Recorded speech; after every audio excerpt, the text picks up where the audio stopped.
ibalik ho ang dating Pangulong Rodrigo Roa Duterte sa ating bansa para dito sa sarili natin sa etisit. Pero sinasabi ko sa inyo, hindi namin titigilan.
Ilalagay namin sa kapag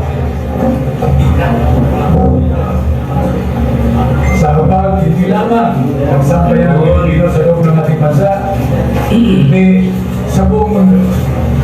Ano ang hakbang para kumupa ang sitwasyon? Ibalik ho ang dating Pangulong Rodrigo Roa Duterte sa ating bansa para dito sa sarili natin sa etisit. Hindi natin sinasabi guilty siya or not guilty. Ang sinasabi natin at ang basihan dito, ang sinabi ng ating Pangulo na gumagana ang mga korte natin, buhay at malakas yung ating pamamaraan para magbigay ng hustisya sa bawat Pilipino. Dahil ang katanungan na aming narinig sa mga kababayan sa aming pag-ikot sa sambayanan, kung hindi natin kayang magbigay ng hustisya sa isang dating Pangulo, umaasa ba tayo na kaya natin magbigay ng hustisya sa pangkaraniwang Pilipino? Yun na lang aming hinihingi. Due process.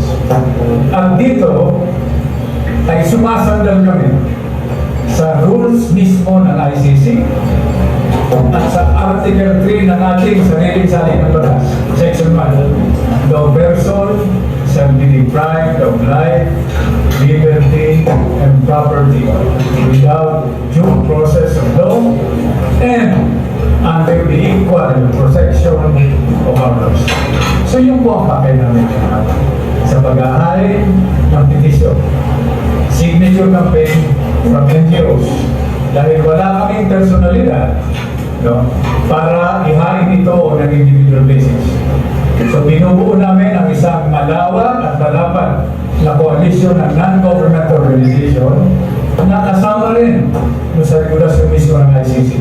Malaya ang bawat NGO sa bawat bansa na maghain, magbigay ng impormasyon para madagdagan ang kaalaman ng ICC para makapag-husga sila ng maayos, fairly and justly. Yun po ang pakiramdam.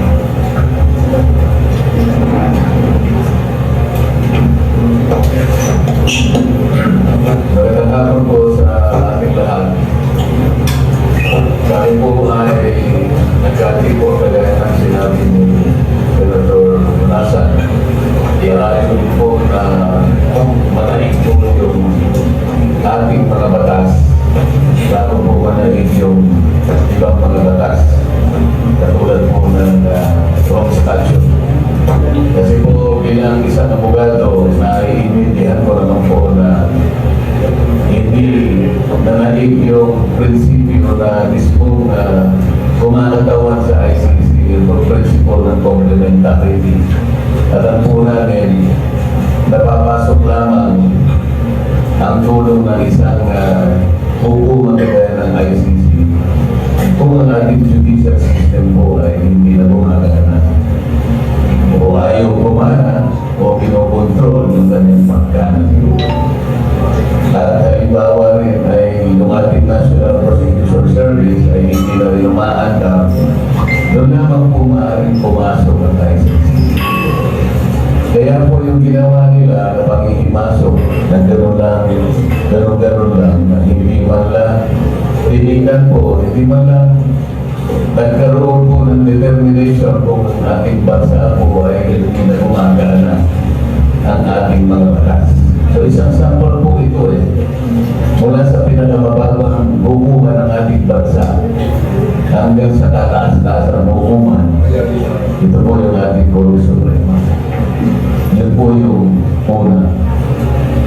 Pangalawa po, bilang isang abogado, alam ko po na wala na pong jurisdiction kasi ang ICC.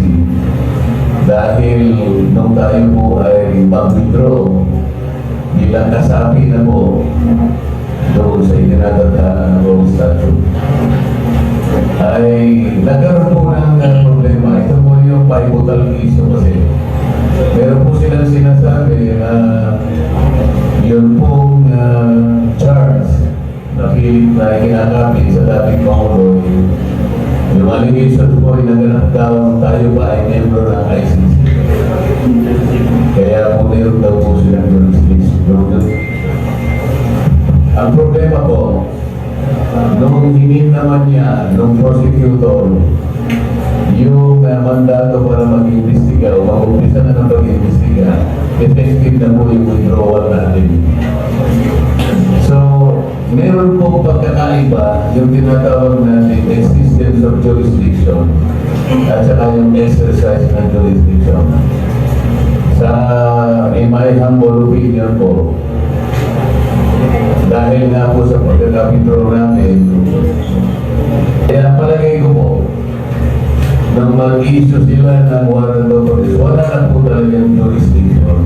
Kaya inu-question po namin mga abogado na dapat ay wala na yung warrant of arrest. Pati po yung pagkaka-arresto sa aming palagay po ay medyo supply din dahil maliwanag din naman na nilabag nila yung isang provision sa ICC. Yan po sa Rome Statute yung Article 59 po. Kasi sinasabi po lahat ng arestuhin ng ICC within the custodial state, ito ang po namin bansa, kaya sabihin mo. So, ang dami pong nalaban. So, tinitignan po namin ang mga issue rito, kaya kapalagay namin at isinasaalang-alang po natin ang kalagayang pagkalusugan ng ating Pangulo. Sa kanyang kalusugan ngayon, ako po, kitang-kita ko nung muli kami magkita sa Hong pati po yung pagtayo at pagpupo niya, talagang inaalalayan siya. At pati nga po yung pag-take niya ng gamot, nakita ko po mismo na napakarami pa ng gamot, iba-ibang kulay at iba-ibang oras kung paano niya inumin. Siguro po kung wala siya talagang kasama ron, baka yung pag-take po niya ng gamot, baka hindi po niya kabisado ano yung inumin. Delikado po yun. Sa ngayon po, ang nangingibago sa amin, yung mga batas po natin ay dapat nauna po natin ipinatuloy. Kung siya po talaga ay may pagkakasala, ito po ay kakayahan ng ating pamahalaan. Pusigin natin, litisin, at pagkatapos hatulan sa ayon po sa mga batas natin. Hindi po sa batas ng ibang bansa. Sa ngayon po, sa aking palagay, hindi na po dapat natin kilalanin na wala na po jurisdiction. Salamat po.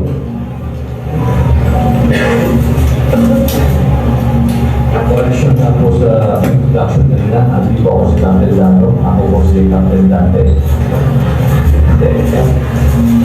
Anyway, hindi po ako ang in-articulate yung sinasabi dito sa batas. Hindi po tayong mamawatas. Subalit napakahalaga sa atin yung due process dahil sa ating personal na karanasan. Tayo po ay isang former officer of the Army na nakulong dito. And sa dinaanan ko na yun, napakahalaga yung ma-assure ka no less than your commander na your process will be accorded to you. So, sa mga nagdaang panahon, naging advocate tayo ng mga bagay tulad ng good governance, tulad ng tunay na professionalism. Subalit sa ngayon, nakapag-ikot-ikot din tayo dahil sa advocacy na yan. At napakahalaga rin pa tayo sinasabi nilang inclusivity. Hindi lang yung nag-advocate ka, hindi makinig ka rin. So, dahil na sa kabuluhan ito, may mga taong hindi naman nila alam ang batas. Kung kaan ba yung tamang pag-aresto o hindi. Pero may mga taong saktan, na-disturb, hindi lang po Duterte sila. Pero may mga tao dyan na marunong din ng respeto sa mga kinaukulan. So, kasakala na yung mga naka-uniform eh. Alam din nila yung tamang asal. So nakikita na lang, may mga na-observa sila to. Pero they're suppressed. Dahil nga, usapan ngayon, Duterte daw at saka Duterte. So, sa ating maliit na kakayahan, sino ba naman tayo para makinig at walang magawa? Talaga walang magawa dahil dapat pag mapakinggan ka, i-express mo, kasama ka dapat sa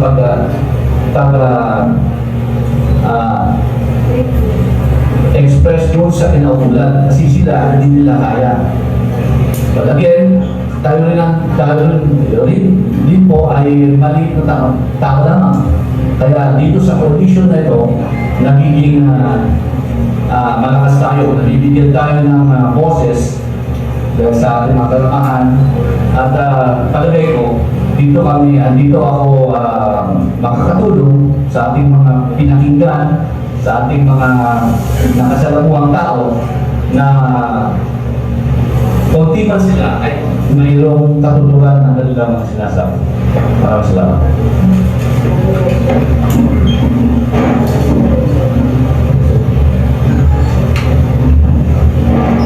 Ang pagpupunta natin.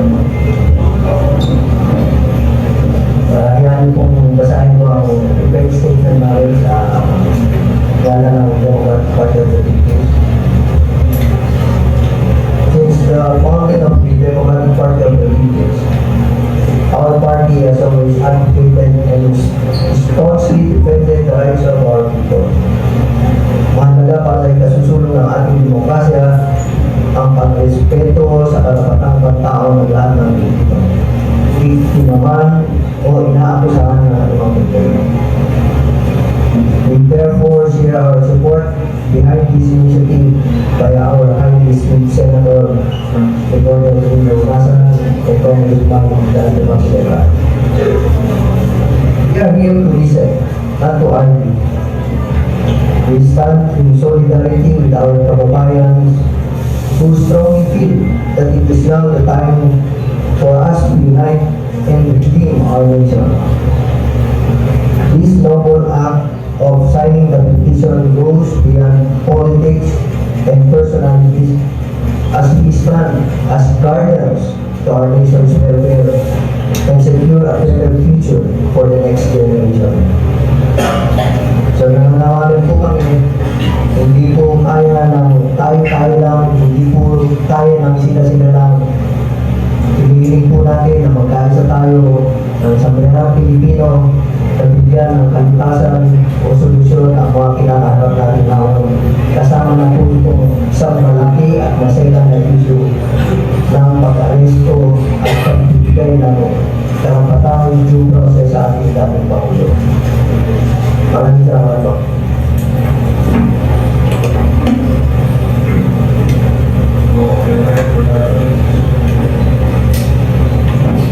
Napala bago tayo magsimula.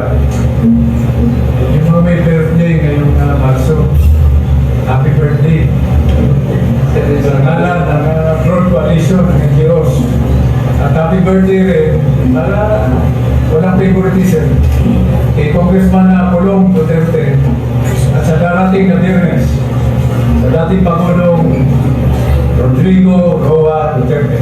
Happy birthday po sa inyong lahat. Maraming salamat po.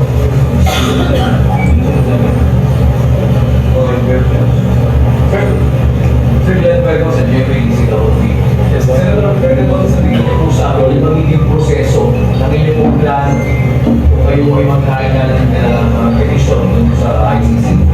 Then, procedurally, sa kalsada, sa social media, sa harap ng camera, sa harap ng mikropono, importante marinig natin yung tinig, yung tunay na tinig ng taong bayan, devoid of partisan political affiliation, devoid of legalities. Dahil, di ba, ang daming legal opinion na valid din naman.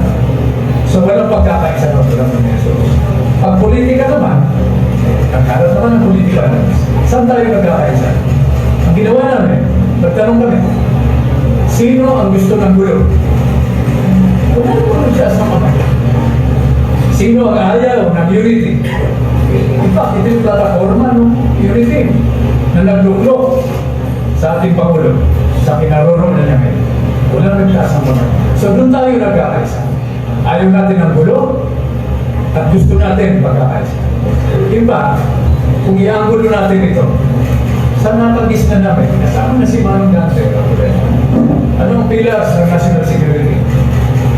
Political unity. Okay na yung pag-debate. Okay na. Huwag na pagkapikunan at pagkasakitan. Social cohesion. Nagkakaisa tayo na hindi ito pro or anti.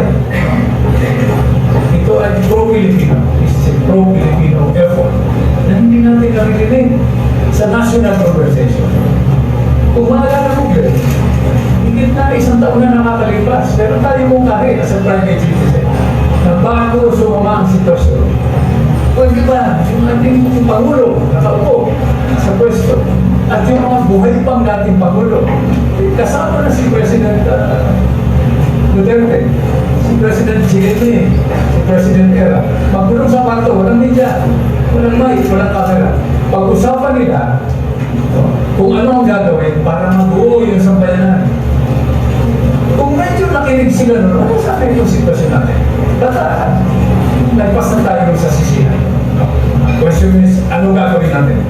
Okay, mabuti na itanong yan. Hindi na ito issue tungkol kay former President Duterte. Issue na ito ng bayan. Ang sambayan ng Pilipinas. Kaya kami ngayon nandito. So, balik tayo sa mga kahit anong pangmara, basta pumirma ka, i-signature. Dito sa loob ng ating bansa, abroad, pumirma ka para ipahiwatig sa ICC at sa Korte Suprema na muna nga pa dapat ay magtulungan tayo, pag-isipan nilang mabuti para kumuha yung sitwasyon, ibalik dito sa ating bansa si former President Duterte. Dito rin dahil buhay naman sa mga korte natin, malakas, tumagal. So, Senator, parang noise lang, ingay lang po ito, magkakaroon ng signature drive. Paano po ito ipapapag talaga sa ICC ng formal? Hindi kami ang sasagot dyan. Sasagot dyan yung taong bayan. Kung sa tingin na, ingay lang ito, ingay lang. Ayun, may isa pang posibilidad. Kung ayaw makinig, okay lang. Kung makinig, thank you. Pero kung makinig, ibig sabihin, may sentimento, may nagaganap, may nangyayari sa isip, at hindi sa lahat, sa puso. Hindi naman ng mga Pilipino. Nanonood yung buong mundo.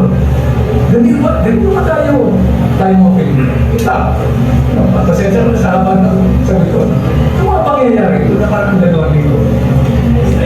Sa aking pananaw, hindi ko na nakilala ng Pilipino eh. Pero ang Pilipino, mapagbigay, madaling kausap, maawain, madaling aregluin. Huwag mo lang tayo pikunin. Dahil pag pinikon yung Pilipino eh, pag-usapan na yan. Kung nakita ba natin yan sa pangyayari? Sa harap ng pamilya, sa harap ng anak, sa harap ng legal counsel, sa harap ng nurse.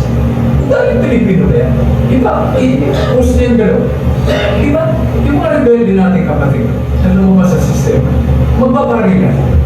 Pagkatapos ng barilan, pagkaman ng tunggalian, ano mo ginagawa ng bawat isa? Whether government rules or rebelde?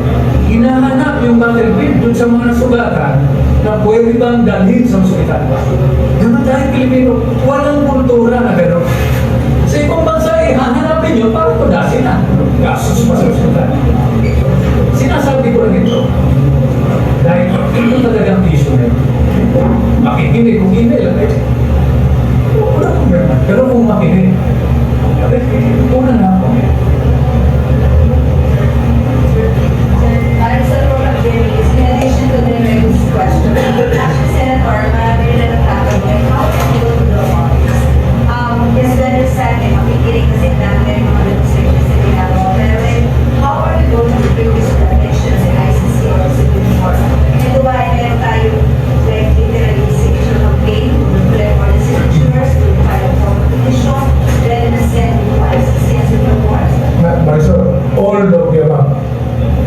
Pupunta kami sa liwasan ng Universal, maglalagay kami ng testo. Yung interesado kung firma kayo. Online, firma. Doon sa Netherlands, firma. Sa London, firma. Sa US, firma. Kung firma kayo, tumaya kayo, hindi pwede. Problema kasi yung mga nag-advocate ng gulo, ito yung may tingin na pag nagkagulo, ialis. Diba? Kaya magkukulong sa bahay. Pagkatapos ng gulo, lalabas. At kakampi dun sa nanalo. Hindi lugar ng Pilipinas. So, ito lahat. Online. List. Pero kailangan, muna natin ito. Hindi pwedeng kayo lang magkakaroon. Magiging instrumento kayo sa media. Para ipaabot itong effort na ito. Try mo na sa akin, pero sa tingin ko, prepare ito sa ICC sa kali, parang balik ng numbers, should you collate the signatures they have mga target numbers, and you have to know kung dapat bago tayo hindi na po Marisol, ewan ko sa aking pag-alam, ilang personalidad na ang kumailalim sa jurisdiction ng ICC na nagkaroon ng ganitong groundswell of support nationally or globally. Ano ang ibig sabihin niya? Ito mga personalidad, hindi ko alam baka meron. Diba? Alam ko si former President Duterte, pero pero mahingay, diba? Nag-iiyakan.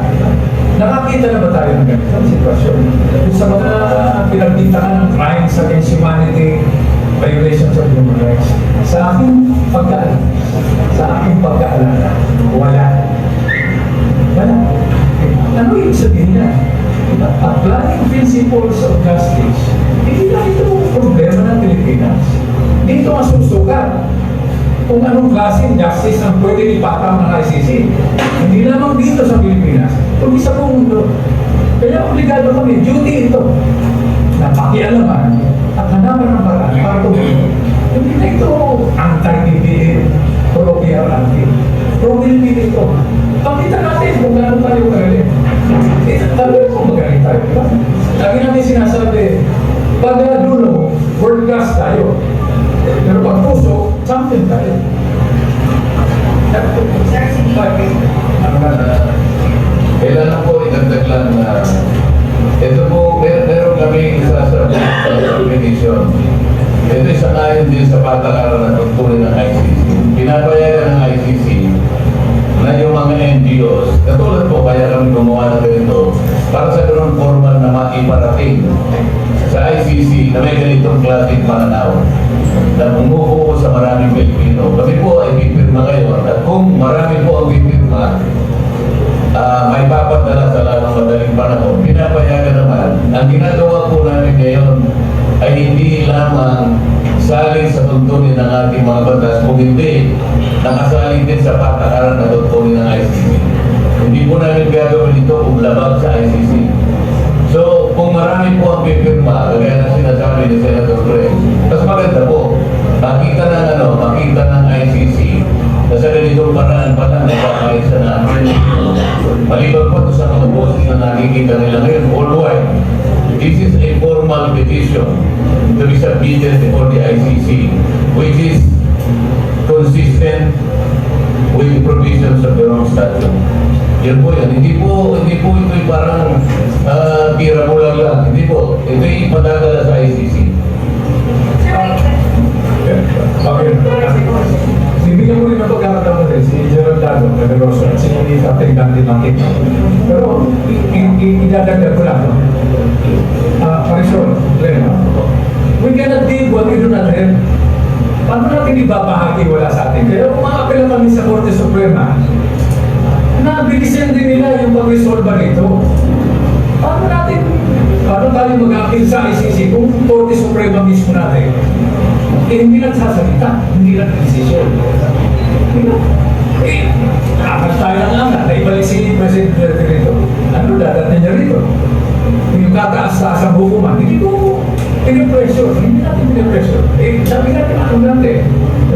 Kung may makinig, thank you. Yung ICC, makinig. Maraming salamat. Kung kami na apat na lang ang pipila, thank you pa rin. At least na ilatag namin. Simula pa rin. Ganito kami naman dati, unahan mo na kayo. Kandidato kami. Wala kami pakialam kung matalo kami o manalo. Pinag-usapan dito, kaya. There's any political benefit that any candidate will get from this. It must be above all the country. The coming elections might help solve our problems, but the elections will not solve all of our problems, including this situation we're in. Yes. Kaya po kung kaya mag-start yung signature drive natin, kailan po natin pakagalitan? Nagsimula na. May website kami. Umulit na lang kayo. Mag-ingat na kayo, di ba? So, hacking ngayon. So, pag may luna ka, huwag kang gano'n. Kung kailan may papadala? Papadala natin. Yes. Kailan? Nasa? It has happened already. The other day, I was in the Baban. Kaya ko lang nawagtan kayo kung ano nangyari. Si Sir Cagaroso may... Sir, Yes. ilan sir ang target natin na makuha ang signature campaign at kailan yung pinaka-deadline natin na matapos ito? Bago natin yung importante mo yung tatanong ito. Kasi may tanong kanina tungkol sa procedure. Sundan mo lang yung pinagigay na yung kong natin, mag-uwenta. Nakalagay din niya nakasaad sa amin. Ito, pagka nag-Google search kayo, merong rules of procedure. Yung ICC, this is a 99-page document. Galing mismo sa kanila to, pagka sinubok mo yung tawag dyan, check pa rin ako. Yung mali, yung nila. Sa page 41 nito, ito yung magiging basis na makakuha natin yung attention nila at tamang procedure ng ginagawa natin. Rules of procedure and evidence. Nasa page 41 yan. Merong rule 103 doon, amicus curiae and other forms of submission. Ito yung pinag-uusapan natin ngayon. Tatlong items lang yun ito. Basahin ko sa inyo para magkaroon kami pinag-uusapan. At any stage of the proceedings, a chamber may, if it considers it desirable, for the proper determination of the case, invite or grant leave to a state, organization, or person to submit in writing or orally any observation on any issue that the chamber deems appropriate. Number 2, the prosecutor and the defense shall have the opportunity to respond to the observations submitted under sub-rule number 1. Number 3, a written observation submitted under sub-rule 1 shall be filed with the registrar who shall provide copies of the prosecutor and the defense. The chamber shall determine what time limits shall apply to the filing of such observations. Meron tayong sample case na, no? Ito, dalawang use cases. One coming from request by the United Kingdom to provide written amicus curiae observations under Rule 103, one of the rules of procedure and evidence. The chamber also indicated that other requests for leave to file amicus curiae observations should be made by 2024. Last year ito. Tapos may second use case sila on July 12, 2024. Germany requested leave to submit observations in accordance with Rule 103 one of the rules to assist this chamber, galing sa ICC ito, no? In the proper determination of the case brought before it by the prosecutor's application for the issuance of warrants of arrest under Article 58 of the Rome Statute in relation to certain Israeli nationals. And then meron pa silang third item dito on July 22, 2024, the court permitted Germany and other states, organizations, and persons to provide amicus curiae observations and ordered that those observations be filed publicly no later than 6 August 2024. Meron din silang sinusunod na timeline. Kaya na, base dito sa tatlong documents na ipinakita namin sa inyo, at dun sa procedural matters na ginawang ito natin kanina, ito naman ay kapareho din ng ipinahin nitong mga states na ito. Nakasabi ito, pre-trial chamber 1, alam mo, doon din natin sasabi dito. And then yung judges nila, situation in the state of Palestine. Ito yung isang exhibit, no? Sa akin naman, yung petition na binabanggit kanina ni Senator Rasa, situation in the Republic of the Philippines, in the case of the prosecutor against Rodrigo Duterte. Nandito yung title niya, naandyan din lahat yung mga enumeration ng mga non-government organizations as considered under Rule 103 as amicus curiae. Tapos, siyempre, lalabas din yung sa petition natin. In fact, our legal team, no? Kasama na dito sila, Senator at si Kong natin. In preparation of this petition, nakaka-20 pages na rin po ito eh. Pero hahaba pa ito kasi kailangan merong idagdag pa na appropriate dito sa introduction niya. Then, in accordance to the Rule 103 ng ICC, kailangan mong mag-submit application for leave. Nakalagay dyan yung mga reasons natin. Sir, if I may be allowed na, basahin na natin. Short lang naman ito. Application for leave for reasons set out below the Philippine NGO Coalition, Paripuloy. Request leave to address pressing issues specifically on the following.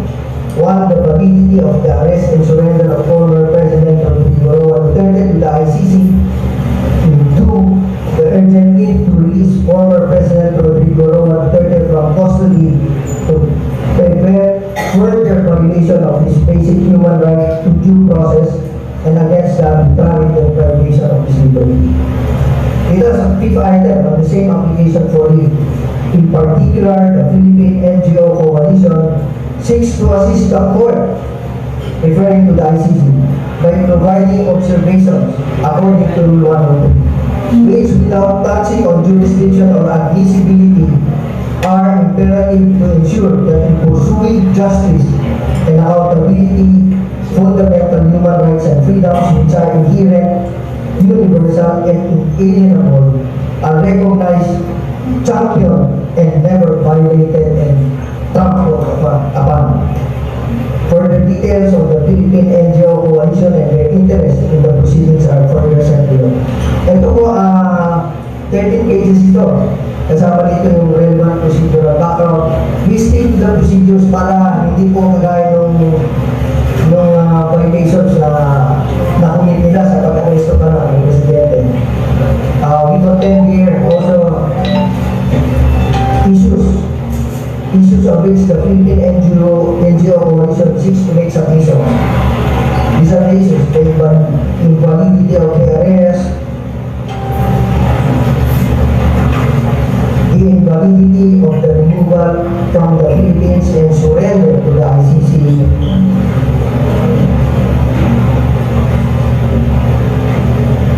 the invalidity of the arrest, removal from the Philippines and surrender of former President Rodrigo Duterte is not moot and academic, and his release and return to the Philippines is evidently warranted. And then the statement of interest. There are about 43 items so far in this 13-page preparation prepared by our legal team. Ito po yung magiging subject ng petition na pag binasa natin nasa website at hinihikayat po ang karamihan at lahat ng naniniwala sa posisyon ng Philippine NGO ay mangyaring lumagda o i-append nila yung kanilang signature, even if it's electronic kasi ano naman po yan, printed naman po yan end-to-end. Tsaka, Bakit na magkaroon ng hustisya? Ang hustisya po, hindi po sa dami natin tayo dito. Ito po hustisya ito sa ating pong lahat sa bawat dito. Nakakalungkot po na alam naman po ang kapatas. Karamihan naman po sa mga katuwang ng ating pong presidente ay may mga kaalaman at mga akunalita. Yung kasabihan po talaga, pagka pinusto, may paraan. Pagka pagkatayaw, ay talaga po may paraan. Dito, nananawagan tayo ng human rights, kaya lang nakakalungkot, hindi dito sa bansa natin. Kung hindi, doon tayo naghahanap ng tamang hustisya, pero sabihin sa human rights po ito, at ang international ICC po natin, human rights ang kanila po pinakatayawan. So ako po yung nananawagan, lalo-lalo na sa mga bilayo natin mga bayan. Ito po ay para sa atin. Para sa atin, dahil ang taong pinag-uusapan po natin, siya lang at lumayo sa mga ordinaryo mga. Yun na po, magandang hapon po. Sana sama-sama po tayo sa mahal po ng ating bansa, sa amalan po ng ating mga kapwa-aktivista.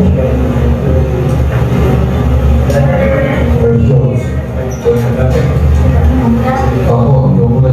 Sir, good afternoon. Ako po si Laila from News 5. Or dun po sa website natin and also kung maglalagay kayo sa Liwasang Bonifacio or meron na po ba sa Liwasang Bonifacio? Magkakayo pa lang po. Sa ngayon wala. Okay. Sir, doon po sa online, ilang signatures na po ang nakakalang natin at ilan po ba ang kailangan bago natin maipasa sa ICC? Wala kaming update kung ilan na dahil ongoing, real time. Opo, pero so far, sir, Hindi, wala kaming minimum, wala kaming maximum. In fact, hindi ito conditional, hindi ito paramihan, hindi ito papormahan. Pero sinasabi ko sa inyo, hindi namin titigilan ito. Ipagka ngayon, we are publicly asking all candidates, national and local, to join us here and turn this into a national issue. Dahil kahit anong pangako natin para sa mahirap, diba, maraming programa, pag hindi natin naayos yung sistema natin sa pagpapataw ng hustisya, walang kahulugan yan. Dahil ang problema natin, systemic damage to institutions. Hindi ito kasalanan ng kasalukuyan ng institusyon. Lamang, cumulative dito, napabayaan. We have been doing the same thing historically, economically, politically, in terms of security, and expecting a different result. May tawag dyan, pero hindi natin tutuloy yan. Bibigyan namin kayo ng current update, the running inventory of how many signatures, but hindi namin ito gusto kung successful ba tayo after we hit so many numbers. Hindi ito quantitative. sir, wala rin pong timeline kasi ang ano ko lang, baka po abuti na rin sa first hearing on September, hindi kaya. Hindi namin ilalapin dito sa timeline ng ICC. Ang sinasabi namin, kaya nga pati sa Korte Suprema, nag-apil namin, dahil urgent dito. Bakit? Okay, Article 3, Section 1. Diba? Life, liberty, and property. Assuming, garantisado na protektado ang buhay dating Pangulo. So, simple tayo. Liberty. Ba't siya nakakulong pa? Nasa yung due process yan. Yung property, malayo na yan. Yung mga gano'n yan. So, life, secure na tayo. Kumpiyansa na tayo. Buhay siya. Liberty. Yun ang pag-uusapan. As gusto natin, ibalik siya rito, bakit dito siya nag-isip? Sir, paano po kayo kakampante na maitagawin ng ating korte yung paglilitis kay former President Duterte? Paano po kayo kakampante? Alam niyo naman, di ba? Parang buhay yan eh, walang kasiguruhan. Pero kayo naman ngayon, may tumayo na. Sinasabi namin, huwag naman kami pabayaan eh. Tayo-tayo kami eh, di naman pala dito makiramdam ninyo. Sa inyo, okay lang. Eh sabi ninyo, okay lang. Kung suriin ninyo, yung pinagdaanan namin, history namin. personal background as a public official, hindi sila consistent. Pag bayan na pinag-uusapan, pinabukasan ng ating mga nakit, di ba? Kailangan namin pinag-uusapan. So, gagawa natin na hindi karapat-dapat yung criminal justice system natin dito sa ating bayan. Napatalagang puno ang kolam. So, naniniwala kayo na magiging ayos at ako niyan pag si President Duterte sinalang, gano'n ba? At alam ba natin, di ba, Senator Vega, alam ba natin sa media na rin nakabulong mga criminal justice system sa ating bayan. And above all, it favors the powerful, the elite, and the wealthy, mga mga politiko, di po ba? Sa totoo lang. So kung nagtitiwala kayo sa ganyang sistema, mapapawag sala si President Duterte. Hindi, maganda lang, no? Medyo naguguluhan ako sa dahil maganda, dahil nagsasalita na tayo yun. Pero ayoko magsimula tayo sa turuan ng sisya. Accepted na may institutional damage. Diba? May kamuluman yung sistema, pero hindi na naman ngayon lang namin yan. Dahil kung mauwi na naman tayo sa turuan at sisya, ang susunod dyan, next step is piko na. Pag nakapiko na, iyakan na. Personal na. Yun ang ayaw natin mangyari. Dahil you have to start on the right foot. Ngayon, sabihin mo, totoo naman, di ba? Historically. Ang kausap mo, dami na tayo dyan, di ba? Kung ang kausap mo, kaguluhan, dami na kami dyan. Kung may pagkukumentar, sino kami para magsalita? Yun nga ang punto eh. Galing na kami dyan. Di ba? Ayaw natin na bumalik tayo doon. So we have to start on the right foot. But I agree with you. So much repairing has to be undertaken. No? But I agree with you. But first step, ibalik dito. Protect lang, liberty. Ayusin natin yung protection of liberty. And then that should be small. By the way, mahirap to. Itong gagawin natin, hindi ito walk in the park. Mahirap itong gagawin natin. Hindi ito So kami tumalit na kasi sa September 20 na ang simula, basically, ang tayo sa city. Sinabi din pa ng West, just ICC, that it will be this smart, but then taking up your research, on September 20 pa. okay. Double edged na naman yan. Justice delayed is justice denied. Correct? Huwag naman sana umabot na ng September. Justice delayed. At the same time, pakawalan ninyo as soon as possible. Listen nyo.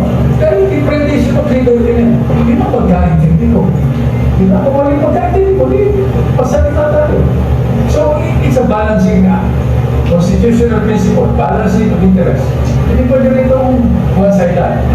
Scale it up or down. Hindi tayo pwede pro-anti. Kasi ito pro-Filipino. Ang effort natin. Yes, I'm sorry. Yeah. Senator Erdo Bringas po from Net25. Can I get your name? Opo, sir, can you tell us po kung baka pwedeng may share niyo sa akin yung napag-usapan niyo with Sir Paolo Duterte last Kasi, sorry. pumunta ako sa Davao. Okay, third lang. Okay, third lang. Kuha lang. Bago niya. Pumunta ako dun sa munisipyo. Bakit? Card-bearing member ng Grand ng Guardians, si former President Duterte. Nung ako ay fugitive, nagtatago, kinumpok niya yung anak ko. Paano pa naman hindi tatanungin ang termino? Ugaling Pilipino. Kaya lang. So nagpunta ako ron eh. Alam na access sa meeting. Unang lang, kung sabi bigay ng happy birthday si Congressman Pulo. Wala rin akong access kay Vice President. So binunta ko si Baste. Nag-meeting kami dalawa. Sabi ko, Mayor Baste, nandito ako to express personal concern and support. Sabi sa tatay mo, punta ako rito. That's my primary objective. Makalawa, sabi ko, pag-isipan natin kung paano natin pagtutulungan para umupa ang sitwasyon. By the way, lahat nito, hindi ako bigay ng secret meeting sa munisipyo. Diba? Ano? Open, public, walang tinatago. Ano pa sabi ko sa kanya? Sabi ko, yung tatay mo, At ako, yung generation namin, sama si Manong Dante, we have made serious errors in judgment. Marami kami pagkakamali na hindi na namin pwede magiging. Kaya kami nandito ngayon. Pero sabi ko, Mayor Pastel, ang dami ninyo, mga bata na mayor o Christmas candidates, diba? Hindi ko na pabulitin yung pangalan, baka diba? Kapiling na naman ito, diba? Sabi ko, mag-usap-usap kayo dahil kayo ang majority. Pag-usapan ninyo kung paano gagamutin yung mga pagkakamali namin so that we can move this country forward. Dahil ibang klase kayo, hindi kayo pareho mag-isip ng mga nauna sa inyo. Yun ang sinabi ko. At pangatlo, sabi ko sa kanya, alam mo sabi sa akin, Kurt, alam mo, sentro ito maintindihan. Ngunit yung politics, maintindihan naman natin yan. Kami kapatid, yung papa namin.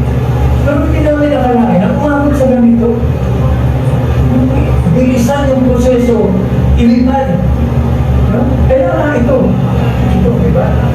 Nangyayari ito. Kung may kalating mahinahon tayo, huwag padalos ka. Of course, ay kontra yung opinion. Pero ano ito? Para sila ito. And our only way is a signature document. Para makahid ka tayo. Okay, so ito po, it's not bound by quantity of signature. It's the quality, the commitment, and the signature. Senator, additional po, can we get po kung are we confident na gamitin ko na po isa itang kanto na may mga nakita tayong bukas for the process of RRB na dalhin agad sa daig. Yung mga nakita po natin bukas na yun, are we confident na sa tingin nyo?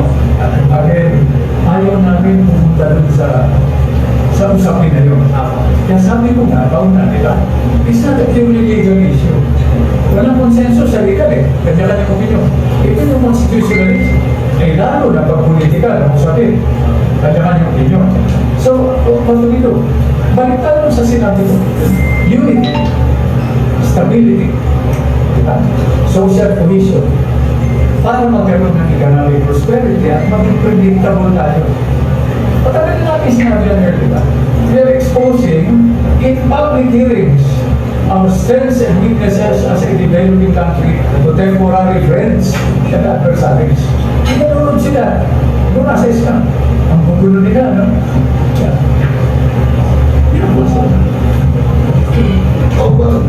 Senator Bal Gonzales po, Mr. Yes, pa.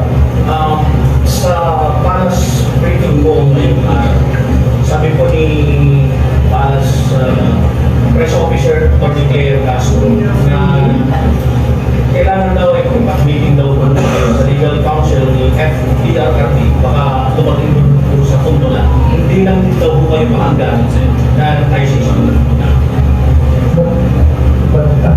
Ito nga. Ayaw, ikaw ang sagot namin natin. Ba't naman ako aasa sa opinion nila? Ibig sabihin natin ito. Hindi importante sa amin kung ano ang legal opinion, political opinion. Dahil kung i-angkla na naman namin itong initiative sa legal counsel ni FPRRD, hindi ikakahon na naman kami. Sabihin na, this is a pro-Duterte effort by the same manner. No? Na nung magpunta ako sa Davao, pinasabihan na namin yung mga kaibigan namin ito sa Talasyo. Napupunta kami roon, hindi para buluhin, in a personal capacity, to find out if there is an avenue for crossing partisan political lines para pag-usapan ito. Ayaw namin i-apply yung position namin sa isang sektor na, isang bulo na. Ano na? Kasi kung gano'n ang sinabi ng dalawang salita ng Pangulo, parang inaamin niya, hindi pa nabasa yung rules of procedure ng ICC. Kasi ito ginawa namin ngayon, kung babasahin mo yung procedure, independent ito sa gagawin ng mga abogado ng dating Pangulo. Dahil ito'y nakalagay sa kanila mismong patakaran. Pwede tayo magpaabot ng saloobin ng isang NGO patungkol kung sino yung gusto natin bigyan ng support at pwede yung ay labi kagaya nito. At hindi mo nga maintindihan kung kailangan mag-conversa ng advice na yun. Dapat siguro ang nakuha natin mula sa kanila, bakit hindi man lang lumitaw ng aresto rin ng dating Pangulo? Samantalang sinasabi nila na ginawa yung pag-aresto in compliance with the obligation under the Interpol. Kaya lang hindi nyo napansin na hindi man lang nag-figure out kung sino yung representative ng Interpol. Di ba napakalaking ng importansya ng Interpol sapagkat doon pala nakasalig yung pagkaka-aresto sa Pangulo. Dapat lumitaw sana bago inaresto yung Pangulong Duterte, malinaw sana na yung physical copy ng warrant of arrest pinresenta eh. Hindi malinaw yung gano'n eh. Parang nauna yung pag-aresto kaysa sa presentation or serving ng warrant of arrest. Malinaw yun eh. Nakikita ko si binabasa lang ng General Torre mula doon sa kanyang cellphone. Parang wala yung warrant of arrest eh. So dapat sana yung representative ng Interpol maliwanag nandun sana sana yung nagpapaliwanag hindi si General Torre. Hindi yung tagapagsalita ng PNP. Hindi nyo muna itanong bakit yung pati yung nagpasa ng Miranda rights, bakit si General Torre. Bakit wala naman lang, okay lang siguro siya magbasa, ngunit nandun sa tabi niya yung representative ng Interpol. Palagi niyang sinasabi PCTC ng PCTC. Ngunit hindi man lang nila pinalitaw. Nasaan yung executive ng PCTC? Sa pagkakaalam ko, ito yung counterpart, local counterpart ng Interpol sa ating bansa. Hindi man lang ninyo tinanong sa kanila, nasaan po yung Interpol? Bakit po si Torre na lang salita ng salita at saka yung PNP? Samantalang inamin po nila, dinikanin ko. Kaya lang sila nandun. Sabi daw ng Interpol, nag-request sila ng police and security assistance. That was the only role of the PNP, to provide security and police assistance. Bakit siya ba inagbasa ng Miranda rights? Sino ang Interpol representative na sumama kay Pangulong Duterte hanggang ihatid sa Netherlands?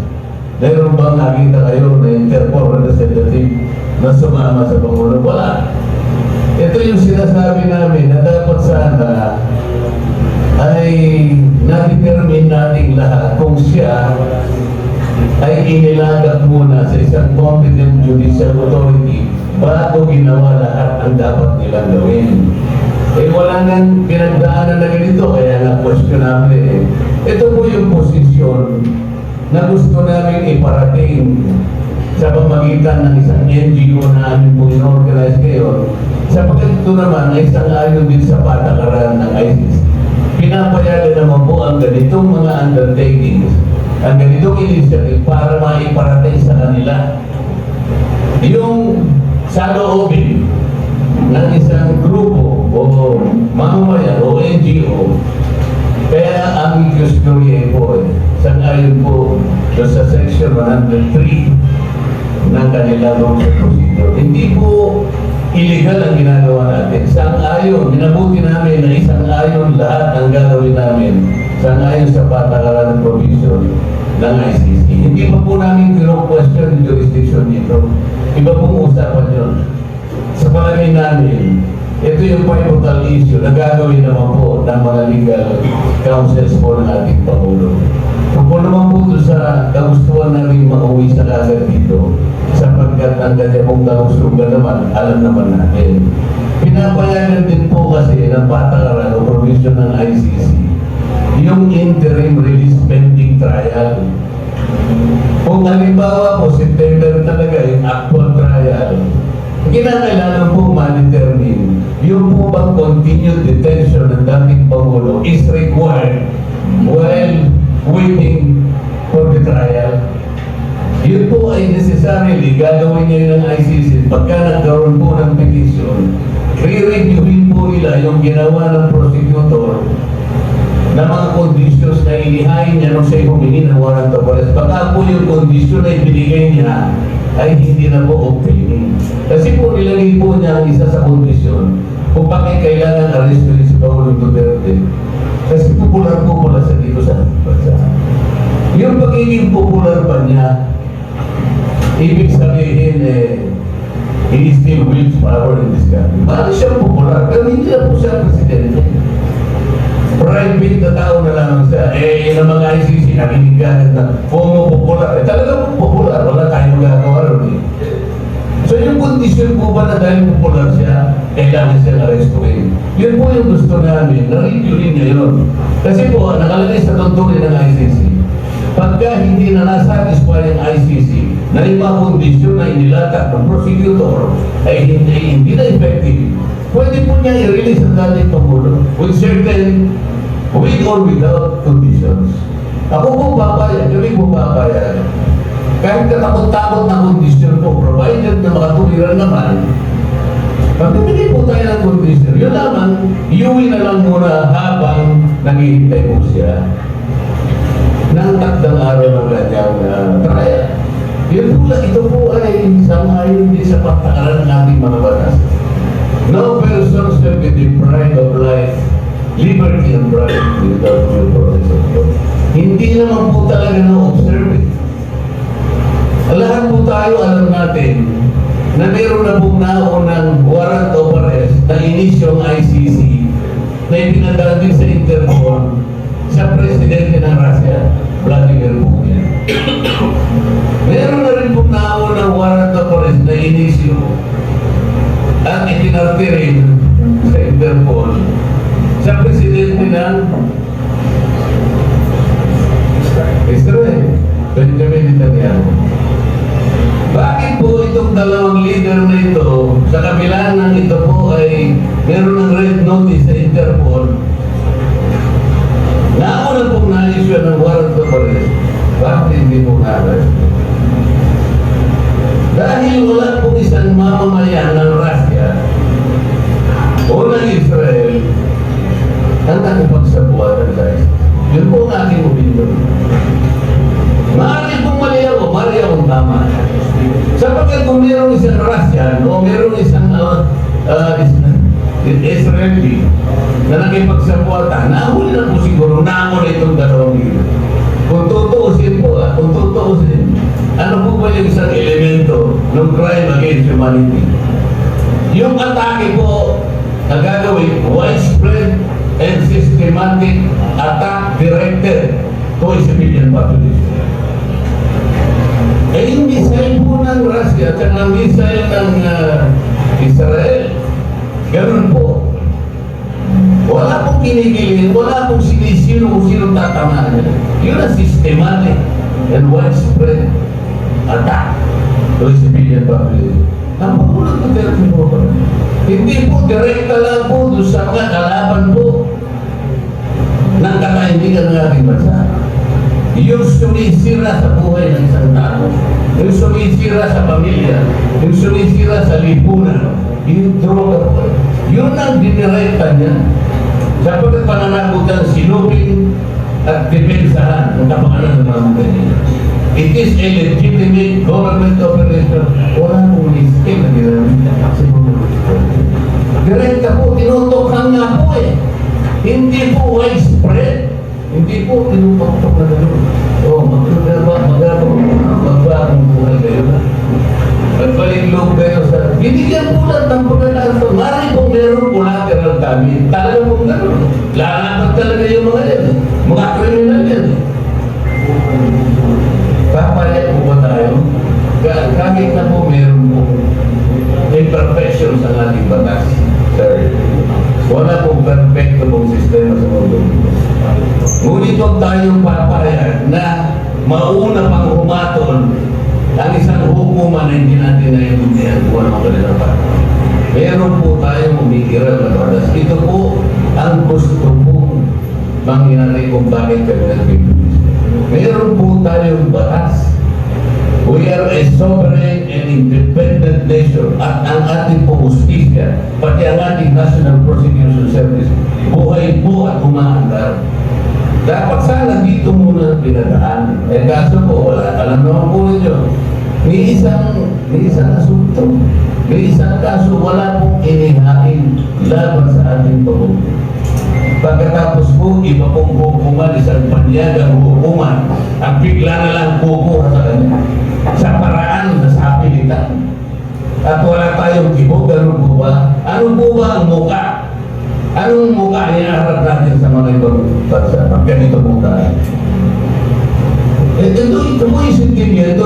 binabanggit namin ngayon. Kinalimutan na po namin ang pagiging kandidato ngayon. Ang importante po, yung kapakanan nating lahat ngayon, yung identity natin bilang isang Pilipino, ganito na lamang po tayo. Tsaka lang po natin pag-isipan yung hindi naman po natin alam mangyayari ito bago tayo matapos ng eleksyon. Mali po natin mangyayari sa buhay natin ito. Pasensya na po kayo kung may kusunod po, pero ito po talaga gusto namin ipaalam sa ICC. Kung meron lang kaming accreditation ni Senator Masa, kaming dalawa na po tatayo. Gusto ko mag-ilaw petition mo. Sir, thank you naman.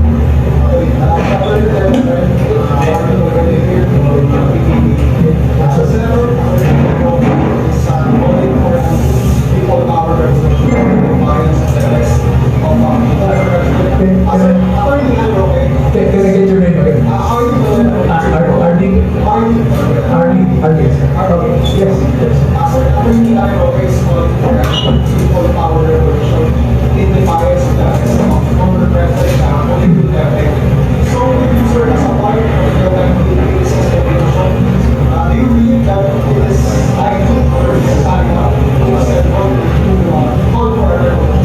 No.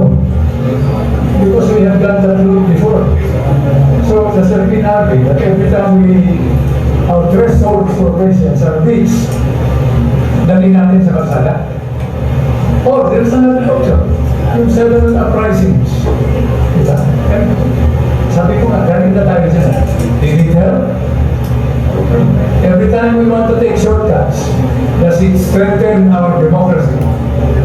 Does it guarantee life, liberty, and property?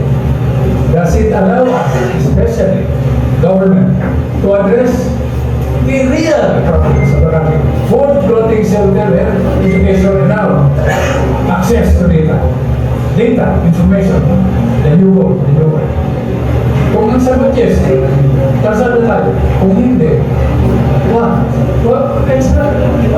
let's be more patient with each other. Let's reach out.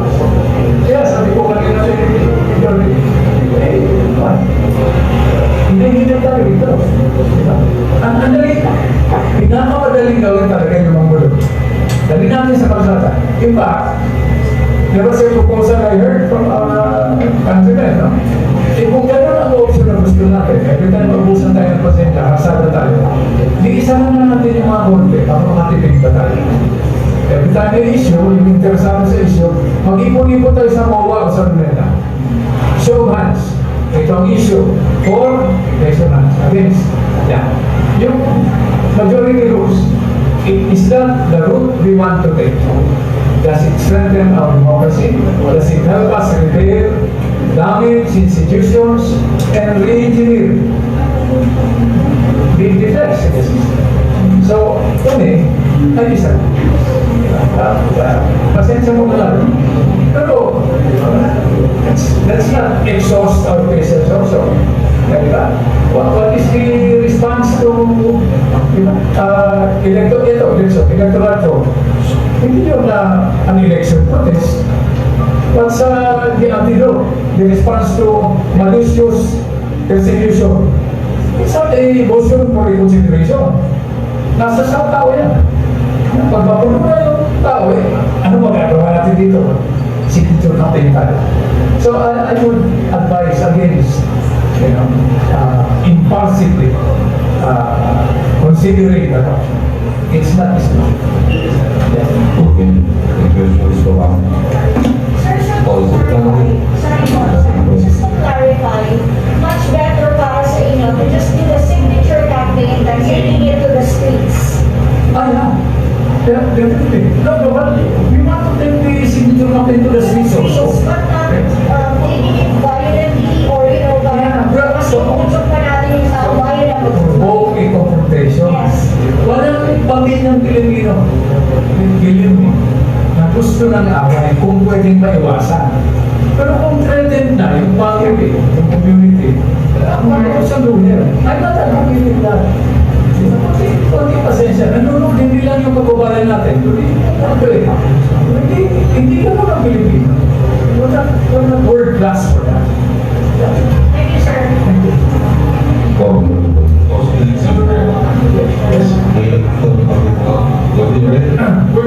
President Duterte walked home. So he's one man up against the grievances of thousands of the victims of the execution. One way, that is the way of President Duterte. Justice for the thousands of the So parang na-engage with the favor of the favor of the man, person involved. Let's be fair. Hindi lang natin yung naging biktima. Sinasabi ko kanila. Hindi lang pa natin yung naging biktima ng pamilya ng drug possession. We will make mistakes both sides. No administration historically has a perfect record. But to elevating crimes against humanity, sasabihin mo sana namin na nagsasalita si Manong Dante Marcoleta. Sa ibang bansa, binubuo pa yung eskwelahan. Binubuo pa yung ospital. Ngayon, ang iniiwasan natin, gusto ba natin umabot yung gano'ng sitwasyon dito? Na pati eskwelahan, bumubay na natin. Ay, talagang karungan naman. So, I agree, this was the question. We should not only quantify, but qualify those who are victims of the mistakes that we made versus those who are victims of a serious drug problem. Yun ang very strange. Whether it's program, but I wanted to add, kaya natin ginagawa ito kasi nandun eh. They have physical control. Ano na sila to them? Kasi it's very much to face our justice system, in our courts, in our own country, because it's a Filipino. Not because his family name is Duterte. Okay. We will stop unless he is opposed. We will stop unless you are able. Even if he's protocol, we will stop. Dito. Remember,